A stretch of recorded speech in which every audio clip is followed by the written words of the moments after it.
Meus irmãos, muitos cristãos, infelizmente, muitos católicos, ainda não chegaram a Jesus pessoa. Eles estão em Jesus como personagem histórico.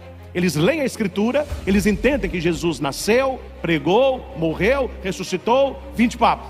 Eles não entram em contato com Jesus, porque um personagem histórico, ele é passado. Só que Jesus não está no ontem, ele está no hoje, e ele já está no amanhã. Jesus Cristo, ontem, hoje e sempre. Por quê? Porque ele não é um personagem histórico, ele é uma pessoa.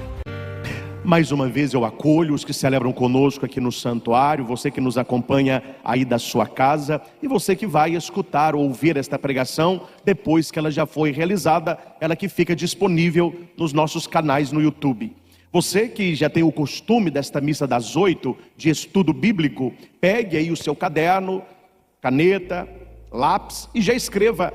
O título é o 5º domingo da quaresma, o Evangelho, João capítulo 11, versículo 1 e 45. Como sempre ensino, seria muito bom, depois da pregação, você voltar a este texto hoje à tarde, escolha um momento aí, uns 15 minutinhos, leia o texto novamente, porque depois da explicação, você lê o texto diferente. Aquilo que você não viu na leitura, você verá agora na explicação. Aí o texto, ele se configura de maneira totalmente diferente.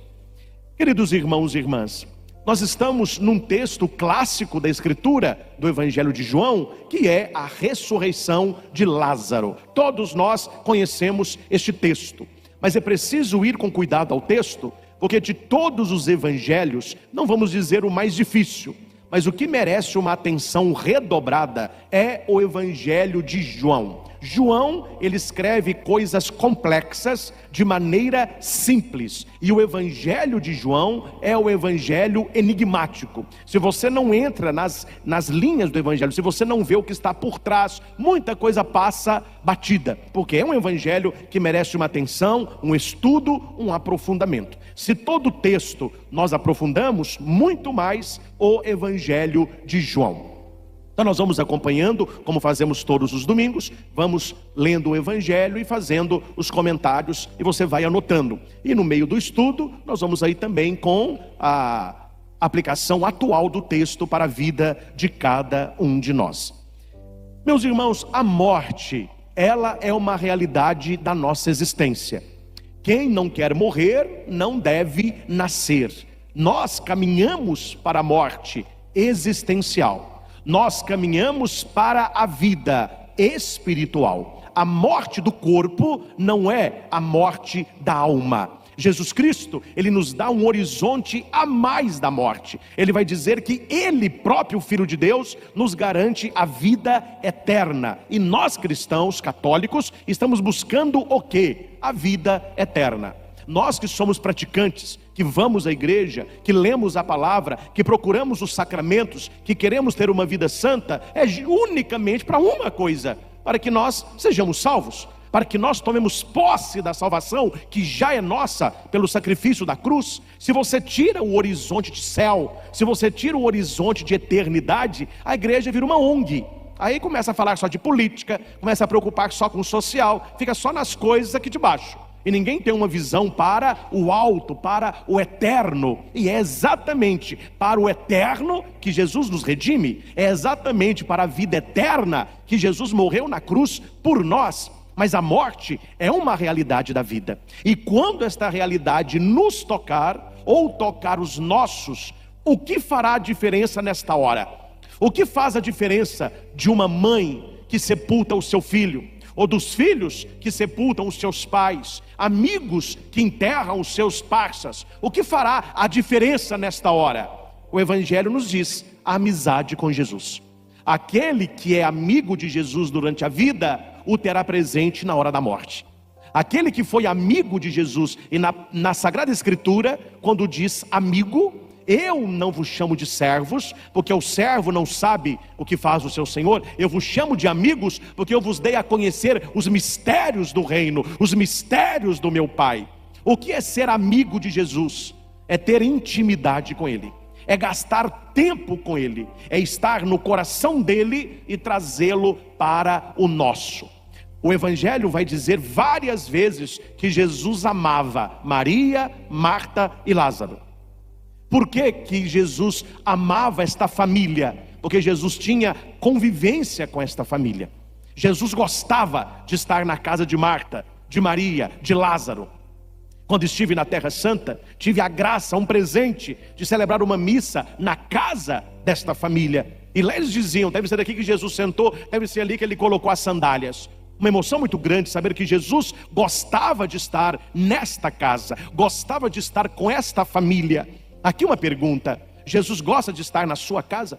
Jesus gosta de estar na sua família? E aqui uma outra pergunta: você convida Jesus para a sua casa? Você tem tempo para Jesus na sua casa? Tempo de oração, tempo de leitura bíblica, tempo de reunir a família para honrar o nome de nosso Senhor? Ou na sua casa o tempo é para WhatsApp, é para série e para internet? Porque há muitas famílias que Jesus não tem mais espaço. E por que Jesus não tem espaço? E quem não tem espaço, tempo também não tem. Nós não temos intimidade com Ele. Aí nós conhecemos Jesus, aquele Jesus que o padre pregou, aquele Jesus que está na Bíblia, aquele Jesus que alguém falou, mas nós não temos intimidade com a pessoa de Jesus Cristo.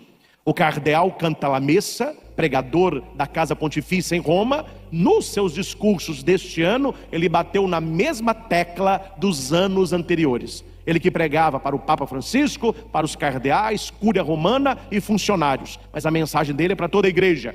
Ele vai dizer que Jesus não pode ser um personagem histórico. Jesus é uma pessoa. O que é um personagem histórico? Cleópatra, Dom Pedro I, Napoleão Bonaparte. Esses são personagens históricos. A gente consegue ler o que eles fizeram, ler o que eles disseram, ler quais foram as suas conquistas. Mas aqui eu pergunto: alguém aí fica conversando com Napoleão Bonaparte? Alguém aí tem do seu lado a Cleópatra para te ajudar? Dom Pedro I visita lá a sua casa? Não, são personagens que tiveram início, meio e fim, e eles estão na história. Meus irmãos, muitos cristãos, infelizmente muitos católicos, ainda não chegaram a Jesus pessoa. Eles estão em Jesus como personagem histórico. Eles leem a Escritura, eles entendem que Jesus nasceu, pregou, morreu, ressuscitou, 20 papos. Eles não entram em contato com Jesus, porque o personagem histórico, ele é passado. Só que Jesus não está no ontem, ele está no hoje, e ele já está no amanhã. Jesus Cristo, ontem, hoje e sempre. Por quê? Porque ele não é um personagem histórico, ele é uma pessoa. E por ser pessoa, nós podemos conversar com ele, nós podemos interagir com ele. Jesus disse aos seus e a nós: eis que eu estou convosco todos os dias, até o fim dos tempos. Então o Senhor está conosco, e Ele quer ter conosco convivência, Ele quer ter conosco amizade. O problema, meus irmãos, que o mundo que nós estamos vivendo, que está de perna para o ar, tudo hoje é love, tudo hoje é amor. O caboclo sai à noite, fica com 1, 2, 8, nem para mentir o cara serve, e ele vai dizer: olha, eu te amo. Aí este amor é uma coisa deplorável. Um amor que começa, um amor que termina, um amor que trai, um amor que mente, um amor que é material, um amor que não existe. E quando a Bíblia diz que Jesus amava Lázaro, Marta e Maria, não é esse tipo de amor que o mundo prega. É um amor de intimidade, é um amor de estar na casa, é a sua família, são os seus melhores amigos, aqueles que entram na sua casa, tira o sapato e deita no sofá, abre a geladeira, liga a televisão, deita na sua cama. Você está fazendo comida, ele vai ajudar. Você está chorando, ele chora junto. Você vai passear, você leva a pessoa. Isso é amigo. Amigo requer convivência. Se nós não temos convivência e amizade com Jesus Cristo, o que aconteceu com Marta, Maria e Lázaro é um fato do passado e não tem nada a ver aqui conosco. Mas se nós temos amizade com nosso Senhor, é interesse nosso conhecer isto aqui, porque o que aconteceu com eles vai acontecer comigo, vai acontecer com você. Quando Jesus é amigo de alguém, ele sempre está presente nas alegrias e na dor. E o texto vai dizer que havia um doente. Este doente era de Betânia. Betânia na Bíblia é o lugar de descanso de Jesus. Toda vez que você ouve que Jesus está em Betânia, ele está descansando. Eu vou abrir apenas um parênteses para você prestar atenção na proclamação do domingo de Ramos e você leia na sua Bíblia o que passa despercebido para 99% dos católicos. Quando Jesus ele entra em Jerusalém, Hosana ao filho de Davi, vocês conhecem muito bem o texto, continue lendo o texto. Ele entra, mas na hora de dormir, ele sai. Ele entrou triunfalmente, mas nenhuma família o acolheu. Está na Bíblia isso. Ele entra de manhã e ele sai à tarde. Ai, padre, mas ele sai para onde? Ele vai para a casa de Marta, de Maria e de Lázaro. Ele vai dormir lá. Lá era o lugar que ele gostava. Marta, Maria e Lázaro tinham as portas abertas para Jesus. Procure na sua escritura, está lá. Só que a gente lê e não presta atenção. Ele entra em Jerusalém, ele é ovacionado, e o texto continua dizendo que no final daquele dia ele volta para Betânia. Ele entrou, ele saiu e foi para onde ele queria estar. Convivência, amor, intimidade. Betânia, guarde isso. Betânia é lugar de descanso. Betânia é lugar de restauração. Betânia é lugar da verdade.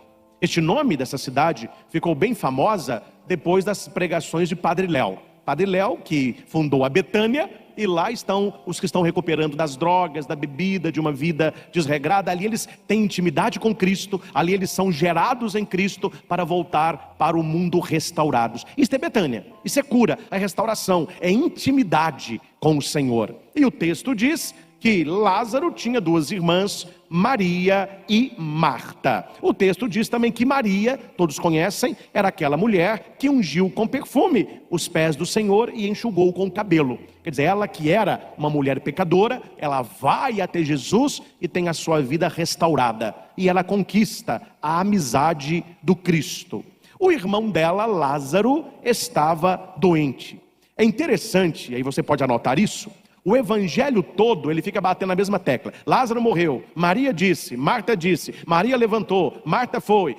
Por que ele repete muitas vezes o nome desses três irmãos? Guarde isto. Na Bíblia, quando você ler um texto que tem o nome de alguém, significa que Jesus conhece aquela pessoa. Havia um cego, havia um paralítico, uma mulher exclamou. É uma pessoa da multidão. Jesus olha, vê, mas ele não conhece. Quando a Bíblia diz o nome, é porque essa pessoa conhece a Jesus e Jesus a conhece.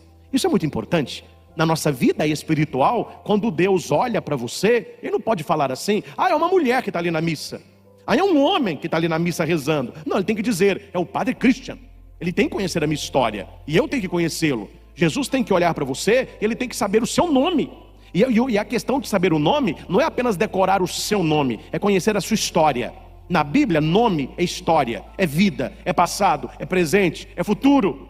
Então quando a Bíblia fica repetindo o nome desses três, é para falar que eles conhecem Jesus em profundidade e que Jesus os conhece em profundidade. Se não fosse assim, o texto seria: havia um homem doente que tinha duas irmãs. Uma das irmãs procurou Jesus e disse, ele foi e disse: tira a pedra, homem, vem para fora. O texto aconteceria do mesmo modo, só que não haveria amizade, não haveria identidade, não haveria reciprocidade, porque quando não se tem nome, não se conhece. Então aqui é uma coisa muito importante, que nós possamos conhecer o Senhor, para que Ele possa conhecer o nosso nome em profundidade, saber quem somos.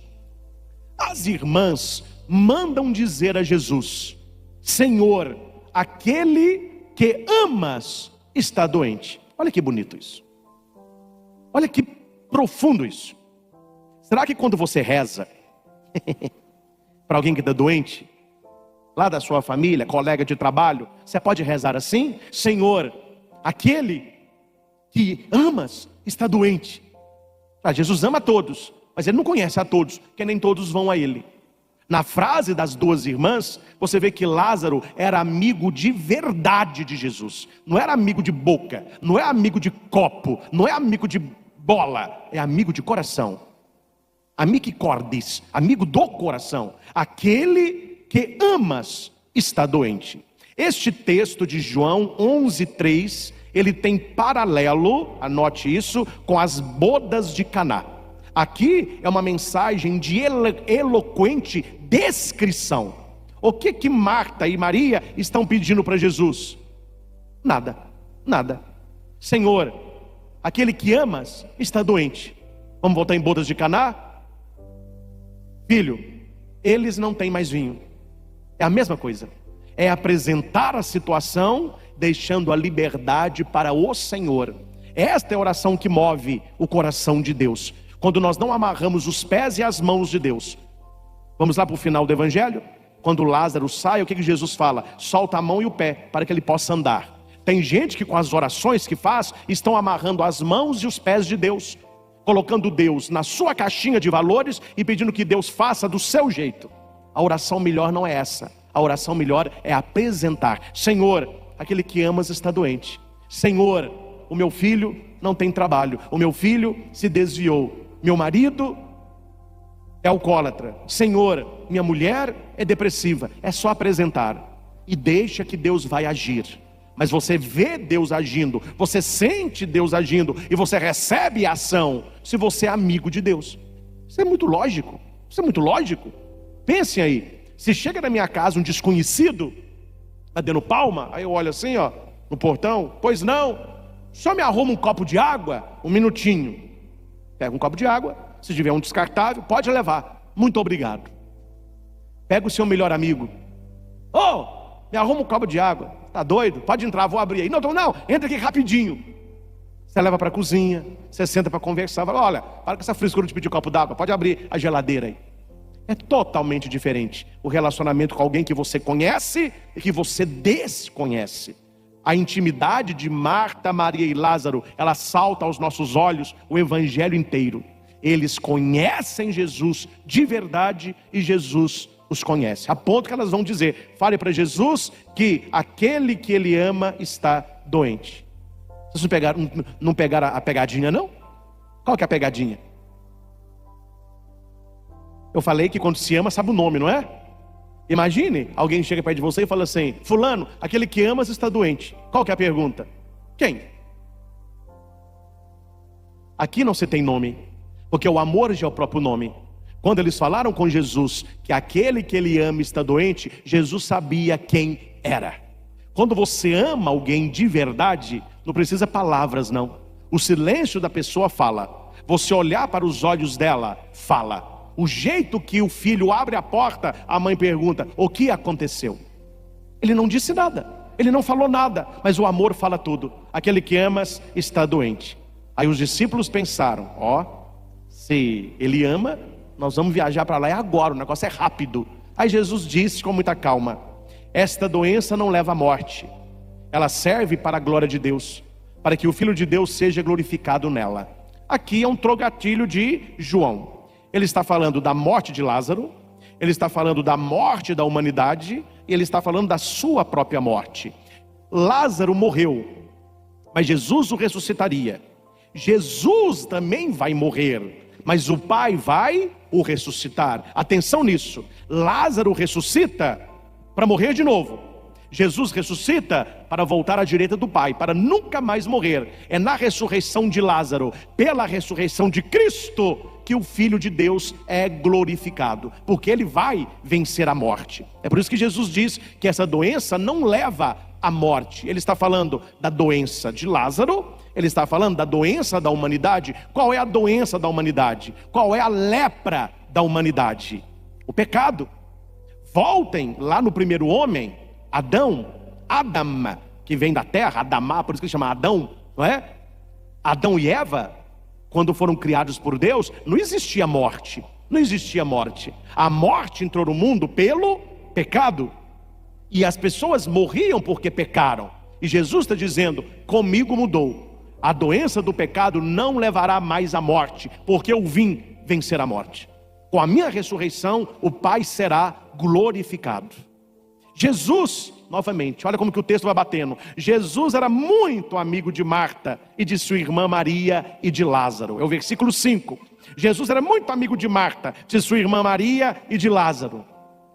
Na minha Bíblia, não a de pregação, mas a de oração, eu fiz uma setinha e coloquei assim: Jesus era muito amigo da Ana Maria, do Zé Emílio, do Crígia, do Samuel e familiares. Porque ele foi amigo desta família ontem. Eu quero que ele seja amigo da minha família hoje. Então esses nomes, Marta, Maria e Lázaro, tem que ser substituído pelo seu nome. Coloque, você que está comigo agora nos canais do YouTube, coloque aí no chat agora: Jesus era muito amigo de e coloca aí o seu nome, coloca o nome dos seus filhos. Nós precisamos procurar esta amizade. E por que esse versículo entra aqui? O que tem a ver? No meio de um cara doente, fala com ele que quem ele ama está doente. A palavra vai dizer, Jesus era muito, muito amigo. Porque a amizade muda tudo. A amizade muda tudo. Eu não sou uma pessoa egoísta, mas eu tenho cuidado com as minhas coisas, porque dinheiro não está caindo do céu. E conforme o que eles me pedem, eu até minto santamente para não emprestar. Você também é por aí.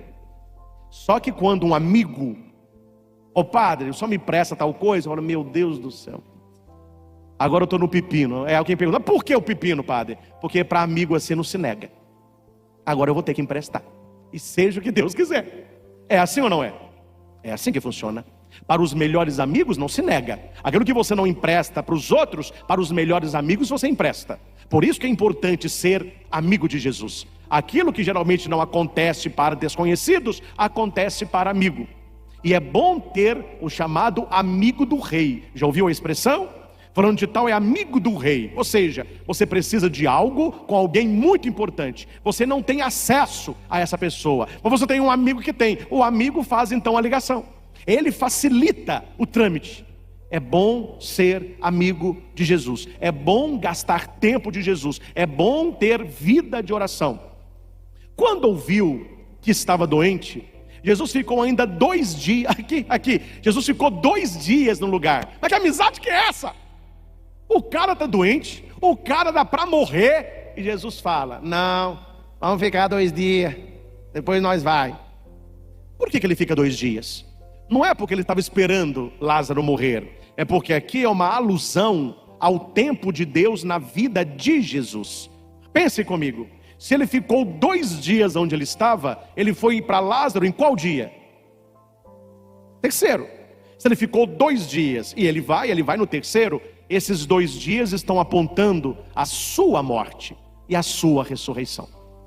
Ele é sepultado numa sexta-feira, ele ressuscita no domingo. Então ele espera 2 dias e ele vai intervir na vida de Lázaro no terceiro dia. Assim como o Pai o ressuscitaria no terceiro dia, ele vai ressuscitar Lázaro no terceiro dia. E aqui tem uma boa notícia. O terceiro dia é atemporal. Não é 24, 24, 24. O que eu quero dizer isso? O seu terceiro dia vai chegar. A hora de Deus agir na sua vida vai chegar. A sua graça vai chegar. A sua bênção vai chegar. Talvez você está vivendo esses 2 dias. Que 2 dias que é esse? Os 2 dias de espera. Marta e Maria ficaram esperando 2 dias. Mas no terceiro Jesus chegou. Esse terceiro dia vai nascer na sua vida. Talvez não é no relógio, mas acontecerá. Jesus, ele não deixa de ir à casa dos seus amigos. Então se você está vivendo o tempo de espera, um tempo de secura, um tempo que você não quer rezar, persevere, continue esperando, continue rezando, continue fazendo bem, continue fazendo penitência, continue indo à missa, continue jejuando, continue clamando, o seu terceiro dia vai chegar.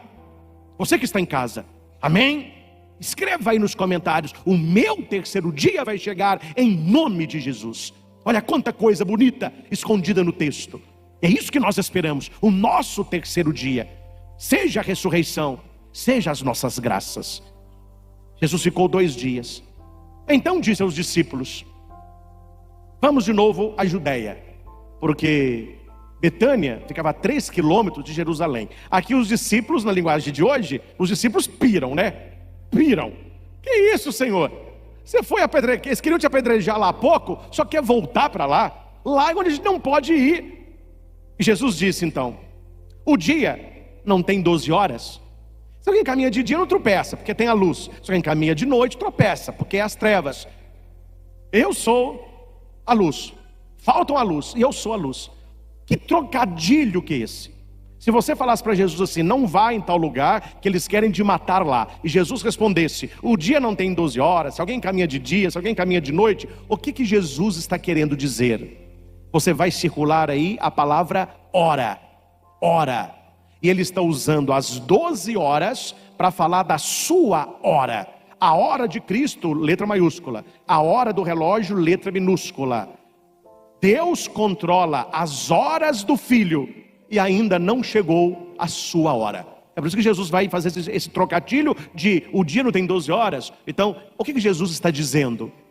Tudo tem a hora para Deus. E a hora para Deus não está aqui, ó.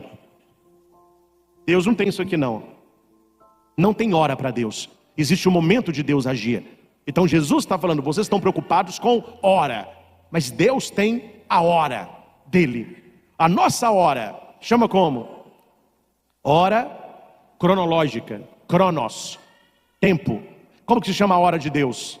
Kairos, é o tempo de Deus, o tempo da graça. Os discípulos, Marta e Maria, estão olhando para o tempo cronológico. Jesus está num outro tempo, ele está no tempo kairótico, o tempo da graça. Depois acrescentou, nosso amigo Lázaro dorme, mas eu vou acordá-lo. Ele não vai dizer o meu amigo, grife aí o nosso amigo Lázaro. Devemos ter amigos? Sim, mas não há amigos melhores do que aqueles que antes de serem nossos amigos, são amigos de Jesus.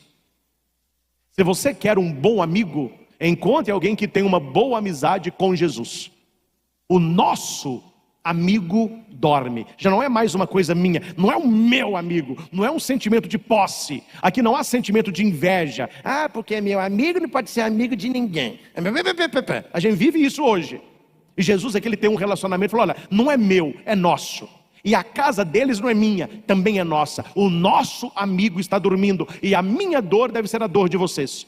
A dor da família deve ser a dor de vocês, é nosso. Mas não preocupa não, eu vou acordá-lo. Ô gente, os discípulos que andavam com Jesus não entendiam muito bem o que ele falava. Imagina nós há 2000 anos atrás. Tem que aprofundar na Bíblia mesmo. Tanto que os discípulos comentaram entre eles, então ele não morreu, ele está dormindo. Aí Jesus falou, não, ele morreu mesmo, mas eu vou lá e vou acordá-lo. É porque na Bíblia, sono equivale à morte. Por isso que as pessoas perguntam se quem já morreu está dormindo. É porque na Bíblia as duas palavras se equivalem. Os que passaram dormem o sono eterno. É para falar, os que passaram morreram. É isso. Não é que Lázaro estava cochilando ou dormindo. Na Bíblia, sono equivale à morte. E Jesus vai dizer, Lázaro está morto. Mas por causa de vós, alegro-me por não estar lá para que creiais. Mas vamos para junto dele. Para que creiais o quê? Jesus está falando o quê?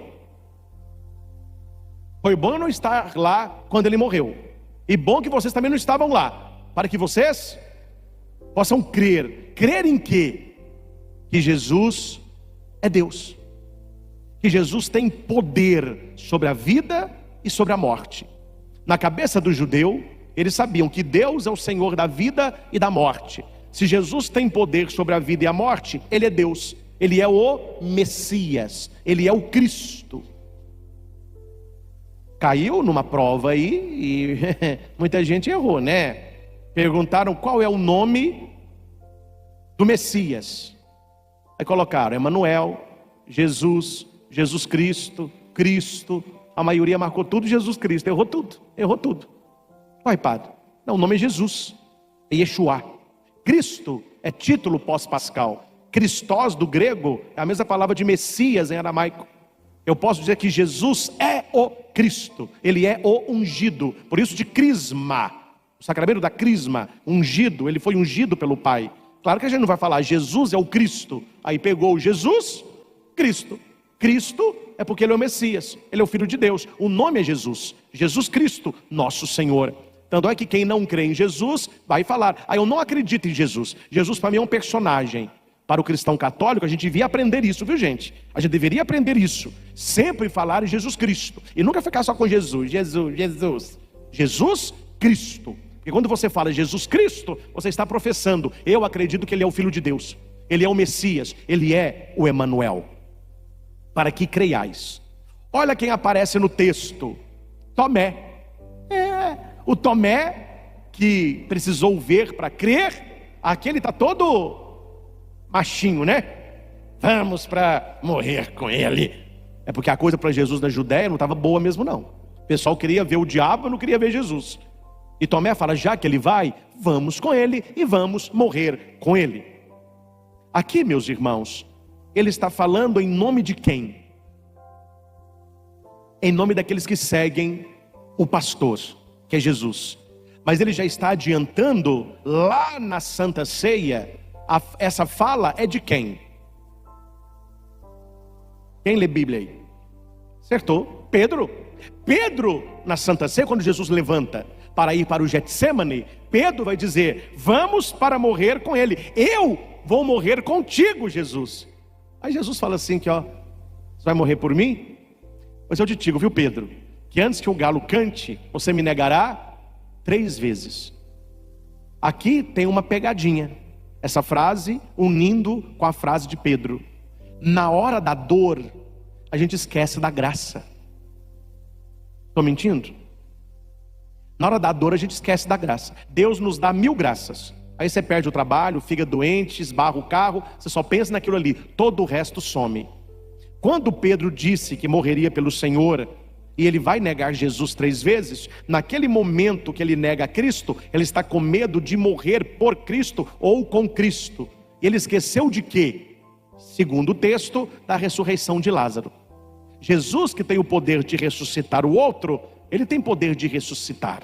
Tanto que nós podemos dizer que Deus Pai ressuscitou Jesus, nós podemos dizer que Jesus ressuscitou, nós podemos dizer que Jesus foi ressuscitado pelo Pai no poder do Espírito. É um evento trinitário. Então nós não podemos esquecer, na hora dos problemas, das graças que já recebemos. Essa nossa coragem, então vamos morrer também com Ele. Enquanto está tudo bem, eu morro por Cristo, eu dou testemunho. Mas quando você está lá no seu trabalho, lá na sua família, lá na roda de amigos, e alguém dá uma opinião contra a igreja, contra os valores cristãos, quem é que ali vai pôr a cara a tapa? Quem é que ali vai morrer por Jesus? Todo mundo fica, ó, caladinho. Eu não vou queimar meu filme, eu não vou me posicionar, eles vão me detonar, eles vão, hoje é cancelar, eles vão me cancelar. Quer dizer, a hora que está tudo bem, nós vamos morrer por ele. A hora que nós precisamos testemunhar, ninguém quer morrer por ele. É um pouco de Tomé, né? Se Tomé precisava ver para crer, é como se Jesus olhasse para Tomé e falasse: eu quero ver para crer também nisso aí. Se você está falando, eu quero ver. E o texto continua. Quando Jesus chegou, Lázaro, estou no versículo 18. Quando Jesus chegou, Lázaro estava sepultado há 4 dias. Por que 4 dias é importante? Porque para o judeu, até o 3º dia, há esperança de vida. No 4º dia, morreu a esperança. Não há mais esperança. Então o texto está escrito assim: quando Jesus chegou, encontrou Lázaro sepultado havia 4 dias. No nosso português hoje, seria assim: quando Jesus chegou, não havia mais esperança de vida. Quer dizer, morreu mesmo, acabou. Chegou tarde. Chegou tarde, morreu. Marta e Maria vão dizer a mesma coisa: se estivesses aqui, Senhor, meu irmão não teria morrido. A mágoa. Não pegaram a pegadinha, não? É difícil também, né? Pega o versículo lá de trás. Senhor, aquele que amas está doente. Se estivesse aqui, o meu irmão não teria morrido. Você não ama nada. Como que muda? Aquele que amas está doente. Se estivesse aqui, o meu irmão não teria morrido. Não é mais seu amigo, é meu irmão. É a minha dor, é a minha família. Eu estou sofrendo porque o Senhor não foi meu amigo. É isso que o texto diz. Parafraseando: se estivesses aqui, meu irmão não teria morrido. Aquele que tu amas, morreu. Então só não ama nada. Cuidado, meus irmãos. Cuidado quando a gente reza por pessoas doentes, enfermas, e não temos a coragem de entregá-las a Deus. E a gente reza para que a pessoa seja curada, e a pessoa acaba falecendo. O que parece? Que Deus não escutou. Padre, eu rezei tanto, a minha vovó morreu. Eu rezei tanto, meu marido morreu. Eu rezei tanto, meu amigo morreu. Se Jesus estivesse comigo mesmo, eu não teria morrido. A mágoa aí. Tentando explicar o inexplicável. Ao invés de entregar, tentando segurar. Muitos judeus tinham vindo à casa de Marta e Maria para se consolar por causa do irmão. Há certas coisas na vida, ou Jesus faz ou ninguém fará por você, viu? A hora que acontece tragédia na vida, todo mundo vem, mas o máximo que eles podem é consolar você. Eles não podem fazer nada. Por que eles não podem fazer nada? Porque morreu há 4 dias. Não há esperança. A esperança existe para aquele que crê. Para aquele que não crê, não há esperança. Então, a única coisa que resta é a consolação. E o que é consolação? É o famoso aceita que dói menos. Morreu, né? Foi tão bom. Mas terminou, tudo que começa termina, né? Ficou bonito no caixão, né? Olha lá aí. enxuta, corado, sorrindo. Que mau gosto, né, gente? Que mau gosto. Se a pessoa não sabe o que fala, não sabe onde que põe a mão, e é cada batatada, eu acho que deveria, vocês vão rir, mas eu penso, deveria ter um curso, como visitar doente, como ir a velório. O povo não sabe visitar doente, eles não sabem ir a velório. Eu já vi gente tão nervoso no velório, que chegou para a esposa e falou com ela, meus parabéns. Falei, meus sentimentos, meu filho, meus parabéns. Mas conforme o marido, é parabéns mesmo, né? Ficou livre. Vai visitar doente, fica, você está doente de quê? Não, mas você está amarelo, hein? Não, mas você emagreceu demais, meu Deus, seu olho está num buraco. Olha, meu filho, você pode rezar, porque o céu está perto. Não, olha, meu... é para matar, né? Quer dizer, este é o versículo 19. Este é o versículo 19. No momento de dor, as pessoas não sabem o que fazem e o que falam. Elas foram consolar Marta e Maria. Moriou. Fazer o quê, né? Fazer o quê? Mas Marta, ela escuta que Jesus chegou. E ela não quer ficar na consolação. Ela vai até Jesus. Já expliquei a frase dela. E Jesus vai dar a resposta para ela. Eu sou a ressurreição e a vida. Quem crê em mim, mesmo que morra, viverá. Meus irmãos, aqui tem algo muito importante, e anote isso aí. Jesus não está falando, eu tenho o poder de ressuscitar. Ele está falando, eu sou a ressurreição. Eu posso dizer assim, eu estou vivo. Você pode dizer, eu estou vivo. Mas quem é que pode dizer, eu sou a vida? Não. Eu sou bom. Quem pode dizer, eu sou a bondade? Jesus, ele não diz apenas que ele ressuscita, mas que ele é a ressurreição. Ele é a vida. O que ele está falando para Marta? O que o ser humano não pode, Deus pode. Eu estou aqui, eu sou a ressurreição, eu sou a vida. Para mim não há impossível. Ainda que alguém tenha morrido, viverá. E todo aquele que vive e crê em mim, não morrerá jamais. Olha que bonito. Não morrerá jamais. Ó padre, então quem crê em Jesus não vai morrer? Ele está falando da vida eterna. Não morrerá jamais. Aqueles que morrem na eternidade é que é a verdadeira tristeza. Santo Afonso Maria de Ligório, ele vai dizer que existem duas mortes, mas que na vida do cristão existe uma morte. Qual a morte? A morte física. Mas não existe a morte espiritual. Para aquele que não crê, existem duas mortes: a morte do corpo e a morte do espírito, que é a condenação eterna. É por isso que Jesus vai dizer: aquele que vive e crê não morrerá. Qual que é o mundo que nós estamos vivendo? É um mundo que quer viver. Vamos viver, vamos beber, vamos passear, vamos ser felizes, vamos viver. Viver e não terá vergonha de ser feliz. É isso que o povo quer.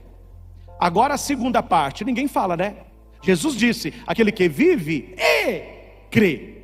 As pessoas estão buscando viver, mas elas estão distanciando do crer. Com muita tristeza, meus irmãos, nos Estados Unidos, a porcentagem de satanistas triplicou nos últimos 2 anos. Praças já foram erguidas a Satanás. Nos Estados Unidos agora saiu uma lei mês passado, que uma seita satânica foi reconhecida pelo Estado como igreja, com direitos, com regalias. Fez uma fila na rua, a maioria jovens, recebendo uma cruz de cabeça para baixo preta, negando o batismo, uma estátua de Lúcifer no trono, eles se ajoelhando, oferecendo ali objetos, a maioria jovens. E dentro de casa uma divisão total, os pais cristãos, os filhos satanistas. Na sala um crucifixo, no quarto Beuzebu. Na sala tudo claro, o quarto de preto. Escrevam o que eu vou dizer, para que não digam que eu sou profeta do Apocalipse. Que alguém diz, Padre Cristo é profeta do Apocalipse. Ele fica falando só de desgraça. Então eu vou te falar o que vai acontecer, para que o dia que acontecer, e não vai demorar a acontecer, como que o padre sabia dessas coisas? Jovens e adolescentes brasileiros adoram cheirar americano. O povo que gosta de americano é o tal do bobo brasileiro. Estou falando do povo brasileiro, o bobo brasileiro. Mas adora americano. O gringo falou yes, você já trata como se fosse a rainha da Inglaterra. Tudo que bomba nos Estados Unidos vem bombando na América Latina até chegar com força no Brasil. Vejam os filmes, as músicas e a moda dos adolescentes. É tudo americano. Não vai demorar essas coisas chegarem com força no Brasil. Não vai demorar você ver na nossa cidade pessoas se declarando: eu sou satanista. E ninguém vai poder falar nada. Eles estão agora, não sei como que vai resolver isso, se sentindo atacados. Não sei se vai chamar de satanafobia, capetafobia, não sei o nome que eles vão pôr nisso não. Porque tudo hoje é fobia, né? Porque eles estão questionando como que a Igreja Católica lida com São Miguel.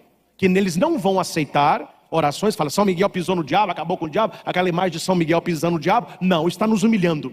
Nós temos a crença nossa e olha o que eles estão fazendo na igreja. E vocês vão ver o que vai acontecer. Eu estou avisando e ninguém escuta. E a coisa está vindo porque as pessoas querem viver, mas elas não querem crer. O que ninguém nunca imaginava aconteceu. Uma praça americana destinada e dedicada a Satanás, com inauguração, com banda, com fogos, e num trono lá o Beelzebub. Opa, de onde que eu acho isso? Procure no Google, é só colocar lá: praça nos Estados Unidos dedicada ao capeta. Você verá a reportagem. E se pesquisar mais, você verá ainda mais, para você não dormir, como eu não tenho dormido. As coisas não estão bem, os tempos são maus.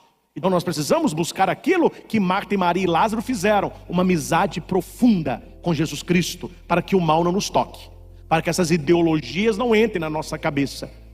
É por isso que nós temos que defender a família. O que a família passa para os filhos é valor. Onde falta a família, essas outras coisas vão entrando com muita facilidade. Aí é o professor que vai plantar ideia, é o amiguinho, é o pessoal. Aí a pessoa não tem uma base de família, o que vem ela aceita. Por isso que as nossas famílias têm que ser amigas de Jesus, conhecer Jesus, intimidade com Jesus. E essas coisas não nos tocarão. Aquele que vive e crê em mim não morrerá jamais. Ele pergunta: crês isso? Sim, Senhor, eu creio que tu és o Messias, o Filho de Deus. Olha que bonito. Jesus pergunta para ela: você crê que eu posso ressuscitar o seu irmão? Você crê que eu sou a ressurreição e a vida? Talvez naquele momento de dor, ela não crê na ressurreição do irmão, mas ela crê em Jesus. Aqui novamente, um texto paralelo com Pedro. Vocês não querem ir embora? João 6. Vocês não querem ir embora, não? A quem iremos, Senhor? Tu tens palavras de vida eterna. Eu não entendi o que o Senhor disse, mas o Senhor disse: eu fico. Eu creio que tu és o Messias, o Filho de Deus. No versículo 15: estou alegre por não ter estado lá, para que creiais. Creiais em quê? A resposta está aí: que tu és o Messias, o Filho de Deus. Maria, ela chama Marta. Marta vai até Jesus. O diálogo é mais ou menos o mesmo. Veja que Maria foi primeiro, depois, não é? Marta foi primeiro, depois ela chama Maria. E aqui o texto vai continuar, não tem maiores detalhes. A única coisa que muda no texto, depois da frase dela, é o versículo 33. Jesus viu ela chorar. Jesus viu as pessoas chorarem. Aqui é a impotência humana. O que a gente faz quando a gente não dá conta de fazer? A gente chora. O que a criança faz quando ela não dá conta de fazer? Ela chora. O adulto, a gente chora. Só que o choro aqui é um choro de impotência. Se Marta e Maria pudessem, elas não teriam concedido que o irmão morresse. Jesus ficou profundamente comovido. Por quê? Aí as pessoas vão responder rapidamente: por quê, padre? Porque ele viu o pessoal chorando. Não, porque Jesus chora também. Não é por causa disso. Primeiro, quem responde isso aqui é Santo Agostinho, bispo de Hipona. Ele, comentando este evangelho, ele vai dizer: Jesus ficou comovido, primeiro, porque ele vê o poder da morte e o poder de Satanás. O ser humano que foi criado para a vida, ele está sendo ceifado. Deus criou para a vida, o ser humano está morrendo. Jesus veio para que tenhamos vida e as pessoas morrem, até os amigos dele morrem. O poder da morte e o poder de Satanás. Ele fica comovido. E outra interpretação, que ele fica comovido por causa da falta de fé. Jesus disse que ele é a ressurreição. Marta e Maria sabiam quem ele era, já tinham testemunhado milagres grandiosos, e ali eles estão chorando como se fosse o fim, ainda que Jesus ali estivesse. Ainda que Jesus ali estivesse. E é o menor versículo da Bíblia, viu? Anote aí. João capítulo 11, versículo 35, é o menor versículo da Bíblia inteira. E Jesus chorou. Não tem versículo nenhum menor do que esse. Mas vai me dizer, é o maior. É o maior. E por que Jesus chora? Ele chora pelo amigo. Ele chora pela humanidade. Ele chora por aqueles que não têm fé. Ele chora por aqueles que vão morrer espiritualmente. Ele chora por aqueles que não o reconhecem como Messias e Filho de Deus. Ele chora por aqueles que o renegam. Renegaram ontem, renegam hoje, renegarão amanhã. Tanto é que quando Jesus vai chegar em Jerusalém, o que ele disse? Quando o Filho do Homem voltar, ele vai encontrar fé sobre a terra? Olha a pergunta de Jesus, hein? Quando o Filho do Homem voltar, ele vai encontrar fé sobre a terra? E os judeus disseram: vede como ele o amava. Essa é a galera do bem.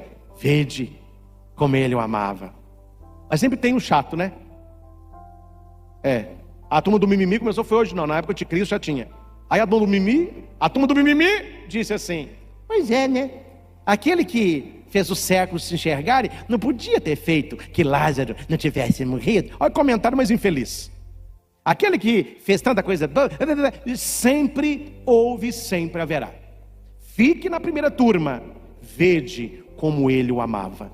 Gente, atenção. Não é porque o vovô, a vovó morreu, o titio, a esposa morreu, que Jesus não os amava, não. Pelo contrário, ali foi o verdadeiro encontro.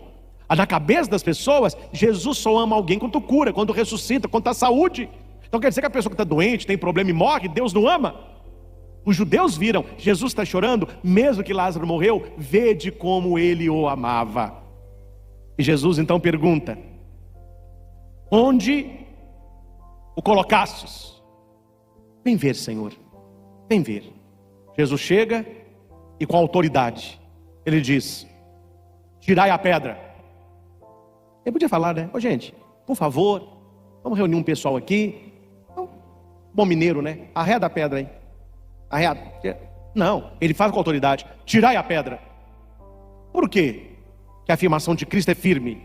Isso remonta à criação. Só havia trevas. Deus disse: faça-se a luz. Quando Jesus diz: tirai a pedra, ou seja, deixa a luz entrar no túmulo.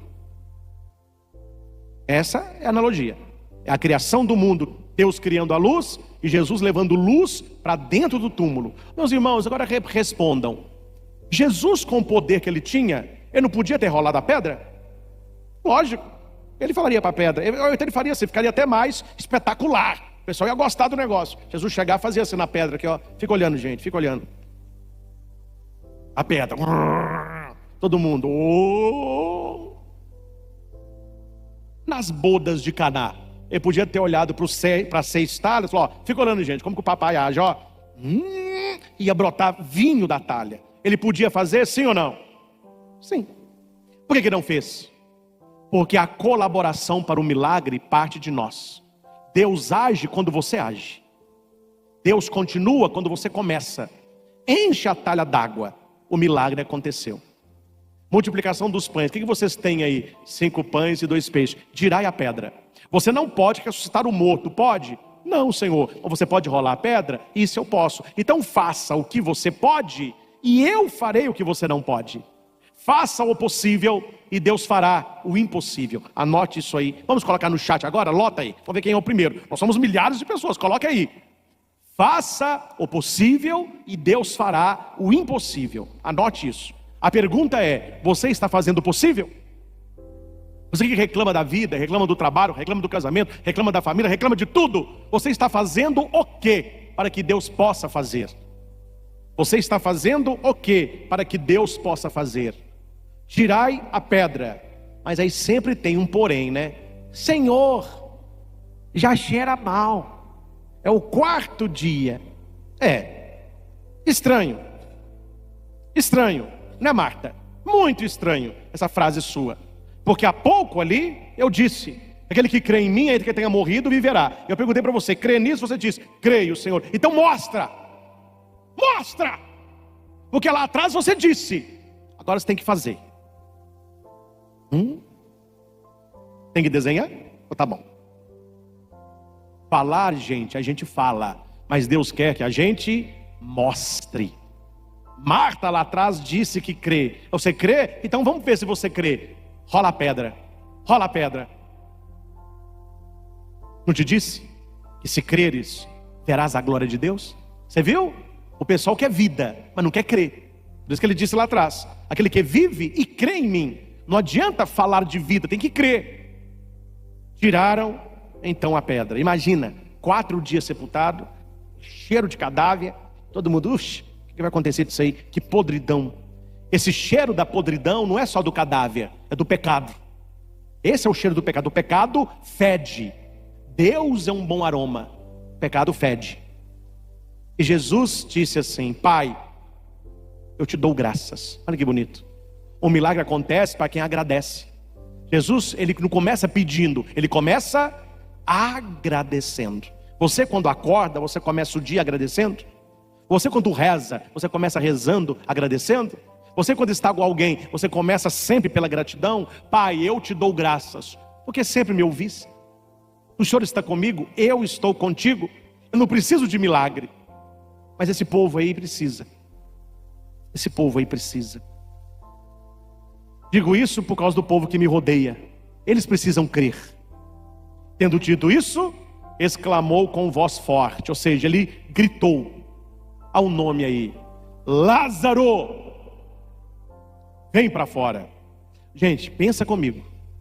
Um homem há 4 dias sepultado, fedendo, estado de putrefação, aquele cheiro, e Jesus fala com ele assim: Lázaro, vem para fora.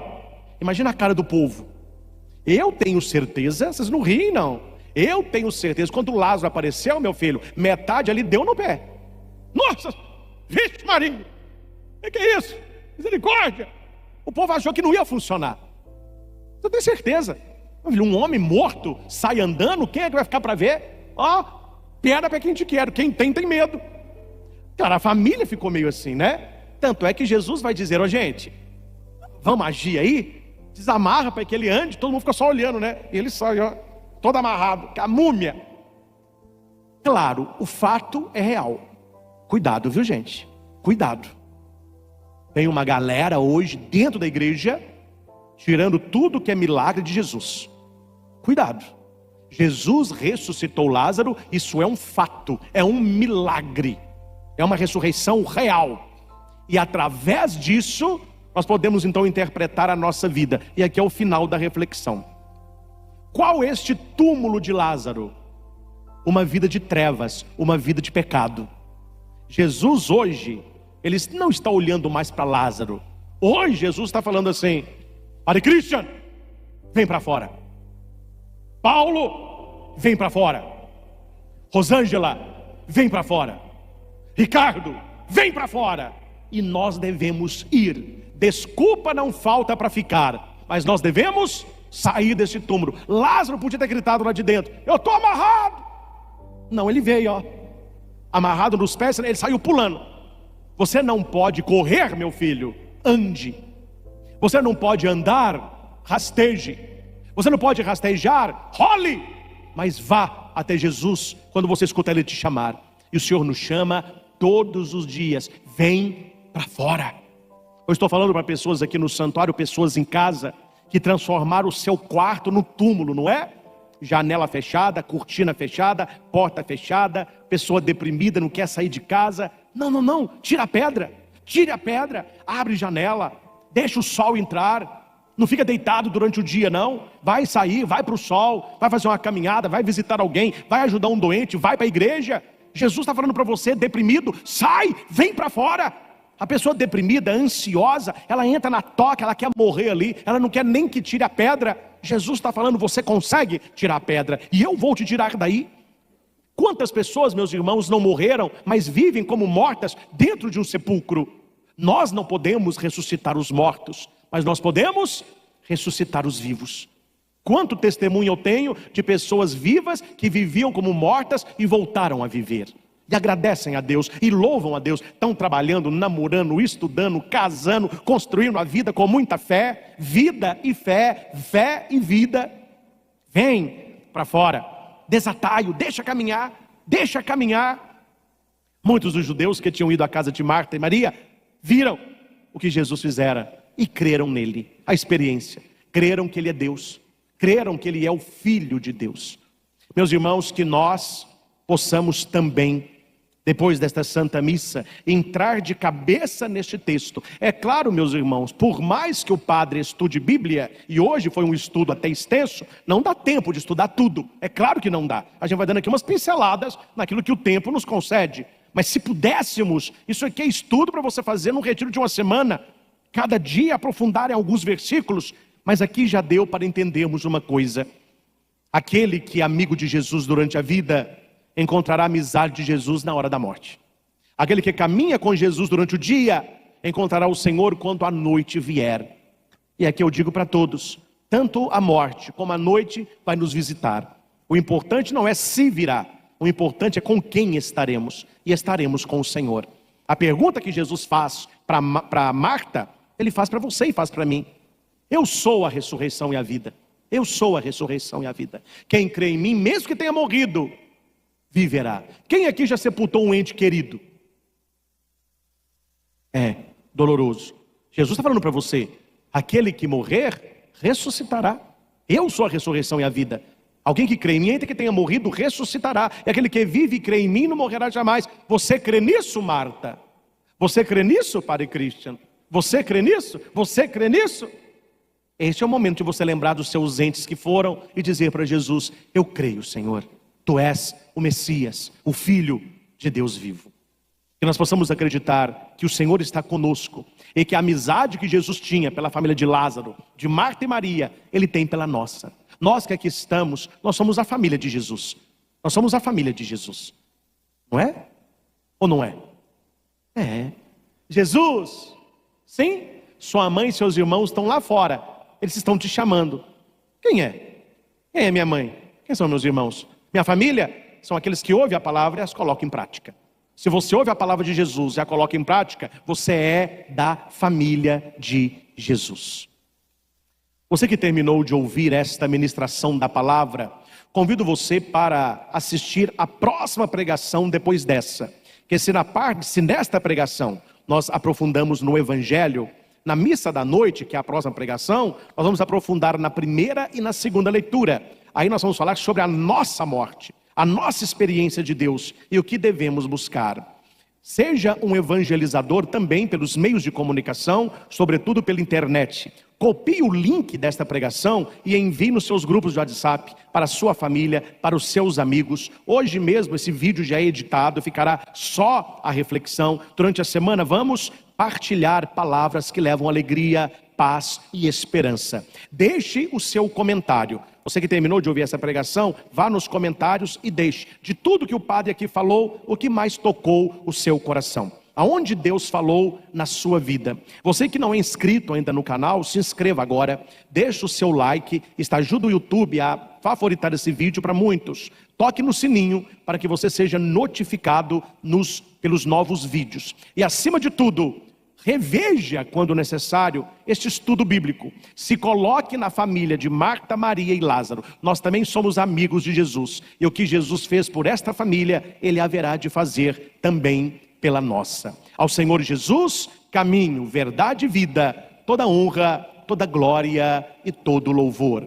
Louvado seja nosso Senhor Jesus Cristo. Para sempre seja louvado.